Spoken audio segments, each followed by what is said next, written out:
Good afternoon, ladies and gentlemen. It is my pleasure to bring you greetings from the gems and jewelry industry in Sri Lanka.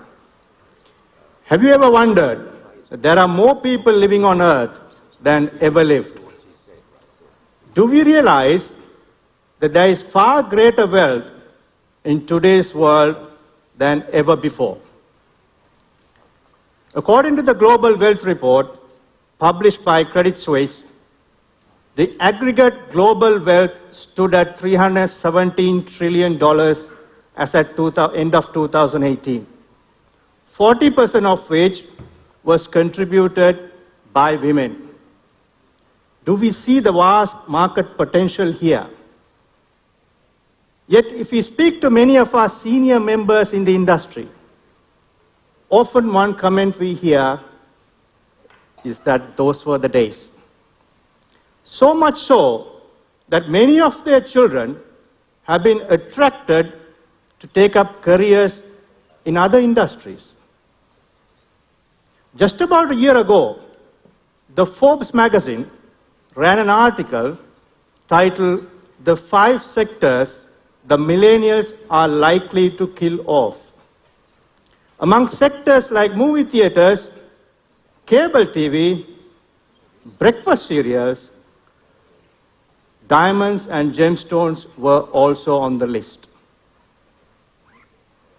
Ladies and gentlemen, the urgency is now than later for us to come together to understand the underlying issues and actually act on them in order to take the industry to the next level.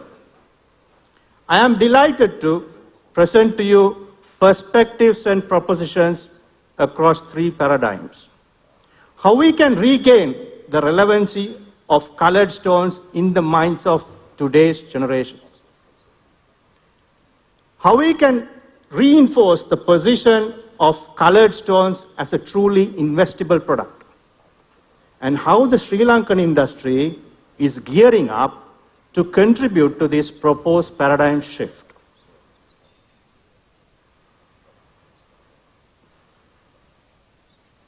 Let's look at the international scale of our industry. These numbers were put together based on research publications of KPMG and McKinsey & Co. Starting from about $140 billion in 2005, we have added nearly $100 billion as an industry, including diamonds and jewelry, averaging 4 to 5% of annual growth. Bain & Company estimated that the luxury goods sales will reach $1.4 trillion by the turn of the decade. The luxury goods sales includes luxury watches, luxury cars, luxury yachts, and also ultra-luxury holidays. If we go back 60 to 70 years, quite likely that the jewelry took a fair share of the wallet of the consumer. Over the years, what has happened is that the far greater sophisticated campaigns of other sectors, they are far more sophisticated and far more resourced than us to grab share out of us. To understand the scale of colored gemstones, we collated data from various different sources. It looks like an $8 to $12 billion industry. According to the same Global Wealth Report, there was $14 trillion of wealth added to global economy during the 12 months of 2018 alone. Ladies and gentlemen, we must understand what is our scale in that context. Are we not getting smaller and smaller as an industry? What are the underlying issues? This is a model originally developed by KPMG to understand how the chain works, from the mine right up to the market. Who adds what value? Which I have adapted to give emphasis to colored stones. We have the traditional artisanal mining, and there is a sizable institutional mining coming up now. Then the rough stone dealers. than those who added value through cutting and processing. Historically, if we go back 10 to 15 years in time, there was incremental value addition coming through improvements to cutting standards and heating technology. We know those technologies are at near maturity, which means the incremental value addition that can come from here is limited in scope. Then we have the manufacturers who will continue to add value, converting the products to end users. Then the all-important, the retailers, which includes the new channels, the online channels, and also the social media, who then take it to the end consumers. What we see right now, in the absence of meaningful marketing to uplift our positioning in the minds of the end users, those who are at the end of it, some of them are highly reputable brands, actually commit resources to those product lines which are better supported with marketing spend. So the pipeline is actually getting tightened. We see a lot of aggressive push from this end to that end. We see margins under pressure. We see people extending credit terms through 365 days. Just imagine, ladies and gentlemen, we invest here to get our position right in the minds of today's generation. These are some of the most reputed companies who stand very well to raise new capital. They can pull the entire pipeline if only we take the initiative as a collective. Let me pose 4 questions to you, particularly the dealers. I want you to think of answers and hold them in your mind. Who we buy from? What price we pay? I hope you're thinking through answers. Who we sell to? What price we sell at? I presume you got your answers in your mind.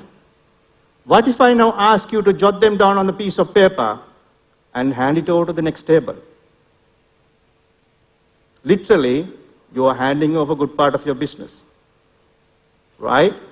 Basically, what's been happening is we've been riding on disparities of information that is available in the market. This is an information era, and that is going to erode. That is not a defensible space. So all the more reason, we should be adding value propositions to the end user. What do they buy? We did a research project in London focused on some of the top brand jewelers and also high net worth jewelry buyers. We have a view of what we sell. We sell royal blue, we sell pigeon blood, we sell highly clear, beautiful stone. Actually, what is the perspective from the side of the consumer? What is that they paid for? We wanted to understand that. Product attributes, yes, we also believe in that. That's the color, the clarity, the impression of the stone. What is the next layer? As a store of value, in our selling proposition, we keep saying, we keep beating the drum. It is of investment value. It is appreciating value over time. Yes, we believe in that, heart and soul. Does it hold true in the minds of the general public? Ask a consumer in one of the mature markets, whether it's US, Europe, or Japan, their experience of trying to realize the value that they paid for their ring. You think they'd realize the value? A lot of their experience is that they did not realize. Because we sell retail, we expect them to come back and sell it back to the trade at wholesale or below. So how do we establish credibility here? That's the next year. Then what is extremely important, a lot of people touched on the importance of this, is the peer perceptions. In other words, the money they pay for, how far it helps them, the perception of them amongst their social circles. It's extremely important for youngsters of today how they are viewed in their social circles. Are we supporting that as a product? People like the idea of buying something from Tiffany's because it communicates something to their social circles.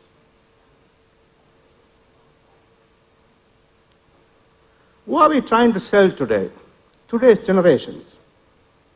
Let me give you an idea of different generations. Those who are born between mid-40s and mid-60s are known as baby boomers. Those who are born between mid-60s and late 70s are known as the Generation X. Think of your businesses and your clientele. Most of we sell to are probably in those two generations. That's thanks to the intrinsic beauty of the product and some of the hard work done by our fathers and forefathers in the industry. We are still trying to ride on that. And how are the new generations behaving? Generation Y is actually people born between early 80s and mid 90s. They are also known as the millennials. Generation Z are people born after mid 90s. So let's look at some of the companies that do extremely well. Most of them started just a few decades ago, and they are turning trillions and trillions of dollars together because they identified and understand this customer, and they occupy their life space. They occupy their life space. So how do we build relevancy across these generations? Otherwise, we are going to be lost out as a category. 55% of luxury goods spent by 2025 is going to be controlled by them, Y and Z. Those who are born after mid-90s and those who are born after the early 80s. Do we have a strategy to position into this? Otherwise, are we going to get smaller, and eventually become an irrelevant industry to the young generations? So the moment is now for us to come together. So how do we rebuild value to that value proposition? It is not, gentlemen, as far as the end user is concerned, it is not just Pigeon Blood, Royal Blue, or Clarity. It is what it means to them. The value for the money they are paying for, are they getting full value? How do we reinforce credibility along that line? There was the product attributes. How do we strengthen the credibility around that? I know quite a lot of us have become lifetime friends talking harmonization. A lot of interesting comments were made about harmonization in the morning. Our immediate past president, Mr. BJ, emphasized it quite well, the importance of harmonization. I'm not trying to get into language on harmonization, but open up a new perspective on how we can come together using new technology. As a store of value, how do we reinforce that position? We are still pushing the chain, pushing the pipeline, and eventually expecting the end consumer to buy at retail prices, and when they need to realize the money, expect them to come back and sell it wholesale price or less. How far it's going to be sustainable? It's not going to be a circular process at all. So we badly need a robust strategy for promotions. There were some fantastic ideas discussed this morning. We had our past presidents discuss about the possibility of a global jewelry competition countrywide. Let's imagine we do it led by respective association in each country. And every competition is given massive media blast through online, offline, as well as social media platforms, which eventually collated as an international event. So we give further prominence for colored stones. I know it requires, the worldwide campaign requires much greater budgets than we can envisage. However, this is something feasible, making use of new technology and social media platforms. And eventually regain the share of wallet that this industry used to occupy nearly 60 to 70 years ago.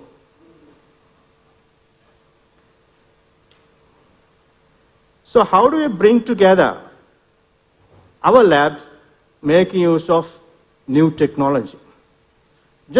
I know a lot of people are prejudiced with a lot of ideas when it comes to harmonization and bringing the labs together. Look at this with an open mind. Let's say we bring in a wider pool of accredited labs In other words, just about 18 to 20 labs worldwide. We bring them together. Use that as a pool to create momentum for others to follow. At least those who talk the same language, if there is 8 to 10 at least comes together, others will follow. So we would add comments that are standardized. Today it's a matter of diction, terminology. You Google for a word, you get it. However, in our trade, we still struggle to see the difference between sky blue and royal blue. And people are talking about this for nearly 30, 35 years, as some commented in the morning. We need to come together. The end consumer is less loyal than ever. They are not going to bear with this. They'd rather shift to other product categories. We need to come together. It's a matter of survival. That if we say royal blue, and it is royal blue everywhere. So it's a matter of confidence. People part with a lot of money buying from someone who's got far greater knowledge of that product than the person who's buying, as far as the end consumer is concerned. So all the more reason we have to do those building blocks that builds trust. And I also propose, I know in ColorStone it's extremely difficult to bring in grading around clarity. At least we can bring in some language to define the clarity. We can put in some standard language to define what is the inclusion.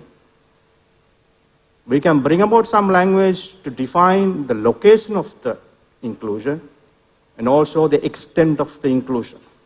So agree on the language and standardize the language so that it can be online driven. What we're proposing is, someone spoke of blockchain and AI yesterday. They all can be used to work as one self-feeding database. Eventually, whichever lab feeds the data becomes a server or a contributor to the whole system. So general public, be it trade or otherwise, they can directly query the database and get access to certified data, which is standard, and also high-quality images and videos. Today's labs possess the capability to make high-quality images. They can be standardized to certain angles so that everyone speaks the same language, and which also can lead to a revenue model. You can link this to a code to the certificate, which can then be allowed to be downloaded for a nominal charge. So it feeds in a revenue model. And this eventually is going to be a portal which will be visited by high-quality consumers from all over the world, which in itself will generate enormous ad revenues. So there is all the more reason for the labs to come together and benefit revenue-wise and also serve the trade. The technology provider that I've highlighted here will give a lot of momentum. Let's say we get Google or Amazon or Yahoo to come on board and put this together. That gives enormous boost. So what happens is, imagine eventually someone Googles for Royal Blue 3 point whatever, and everything comes up. The certified data, the videos, images. How nice. It's doable. It's very, very doable technology-wise. It's a matter of having the will and the resource to push it together. So how do we become a provider of truly investable products? We have been buying and selling ColorStones for hundreds and hundreds of years. Where are all these gemstones? Only a small proportion comes back to the market through auctions or whatever. Where are the others? The general public are actually holding far more stocks than the trade. Today's generations are highly wary about exploitation and environmental damage. They're not going to let us go and dig everywhere that we like. The sustainability of the trade is dependent on getting our stocks to recirculate, which means those who eventually buy and hold the stocks should have confidence that they'll be able to realize reasonable value for their products. The same way the real estate market would behave. People have confidence investing in real estate because they know whatever the market rate at that day, they'll be able to realize that. There is an exit channel, but there is no exit channel for the general public. All the touch points talk about wholesale or below the prices. So would it have confidence for them to come and part with their goods in the trade? This is a project that is ongoing. I'll give you some insights so that it provokes debate and thought. Think of a mobile app. Think of a mobile app which takes on images and videos of the gemstone in a standardized manner. So the system won't accept unless the image is certain standard. Today's cameras can allow high quality images up to certain depth, which the technology will make use of to capture that. So everyone feeds at certain images of certain standard. Upload standard data regarding the gemstone. That is the color, clarity, and other details. Also upload certifications. One of the things when people come to sell, let's say online, their gemstones or particularly of higher value, is the trust factor. Can we trust the person? What the system will do is all what they upload, they will validate against that previous database. So you have the first level of confidence that it is the stone. Then what it does, let's say you want a subsequent verification, second level of confidence to build up. You have the option to call up one from the accredited pool of labs to recertify the stone, which means before you dispatch, you know that it is the stone. So second level of confidence for the general public. Eventually, the path is get to be able to buy and sell high value gemstones for anyone and everyone in the world. So you're opening up a completely new secondary platform. So enabling the recirculation of the whole entire stocks of gemstones worldwide. So it brings about sustainability. It reinforces the position of colored stones as a truly investable product. Same on par with fine arts or real estate. That should be a selling point as well. So eventually, you are facilitating a peer-to-peer market once the payment gateways are enabled as well. The idea of this is to provoke further thought and debate, but it's an ongoing project. How the Sri Lanka industry wants to contribute as a long-standing partner in the supply chain of sapphires. We are at the Sri Lanka Gem and Jewelry Association are taking quite a lot of measures to ensure smooth supply of sapphires to the trade.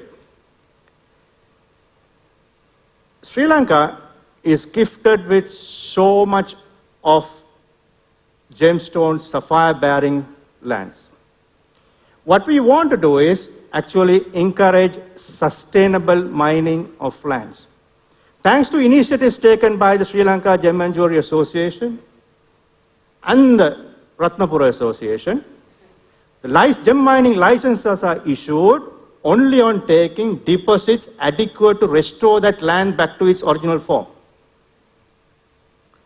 So we have sustainability right at the heart of it. So that is the drive we want to make sure that we want to be a partner in the supply chain of sapphires, but a meaningful partner, someone who is conscious of today's aspirations. This is Mr. Upali Vijayakon. He's a veteran miner in Ratnapura, someone who can tell or know whether it's going to be sapphire bearing or not. He related a very interesting story to me about a 20 carat plus A-grade sapphire that was found there recently. He explained to me how nearly 40 to 50% of the sales proceeds was actually shared amongst him and his co-workers. This is at the very heart of our artisanal mining principles. For hundreds and hundreds of years, the Sri Lankan trade takes pride in the fact that the trade has been looking after the thousands and thousands of families and also their livelihoods. We know there is a debate about institutional mining, large-scale mining, and also artisanal mining. With proven facts tried and tested over time, we have made a conscious decision. This is the model that will pave greater value to the livelihoods of people. What is the initiatives that we are taking as an association? to become the supplier of choice for the gemstones trade. In other words, we want to constantly learn from our customers in other countries and improve our processing and cutting standards. We will continue to strive to do that. Sustainably and responsibly open up more mining areas.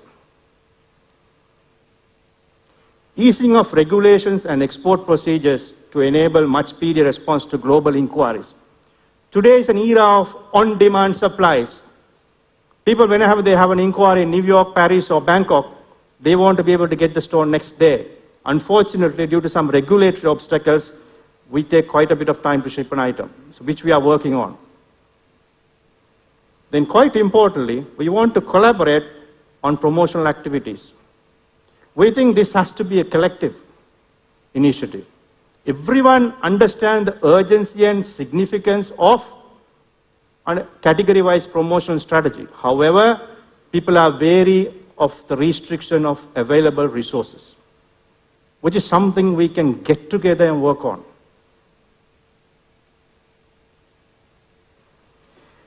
We'd like to make a proposition to the international community as to how we can come together and make this a sustainable framework to be able to promote gemstones, colored gemstones, worldwide in a more meaningful manner.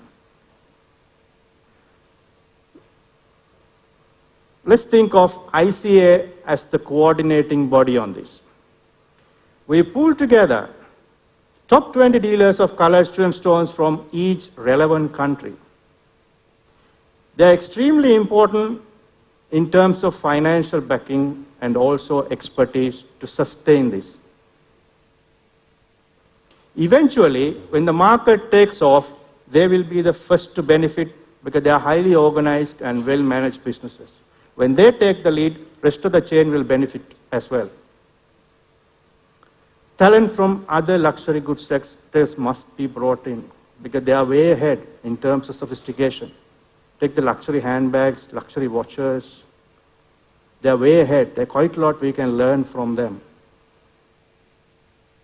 Other partner organizations also must be brought together because it has to be a collective effort to be effective. So we create the World Promotions Group, which will bring about coordinate and sustain campaigns. We need to start on this at some point.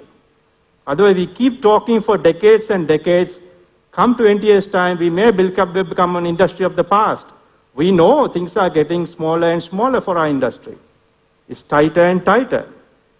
If demand was robust, the margin shouldn't be under so much pressure. We shouldn't have to push so much, so hard, with such credit terms as it happens right now. It's the offtake at the end we need to work on. However, we need to do it in a cost-effective manner. So we bring together the other platform which I spoke about, that is bringing together labs. Eventually what you do is you are reinforcing the credibility of the product in the minds of the end consumer and also the public. You are delivering what you are saying you are delivering. And also you are holding up the value proposition of the product. So basically, we can come together and work together to take the industry to the next level. The challenge is up to us, ladies and gentlemen. Our fathers and forefathers did a fantastic job, and we are just harvesting that. It is up to us. As much as we'd like to give a strong business to our children, that we look at our industry as our parents. The stronger industry, the better for us. It is up to us to come together and work on an action program to strengthen the industry so that we hand over an industry to our children which is stronger than what we inherited.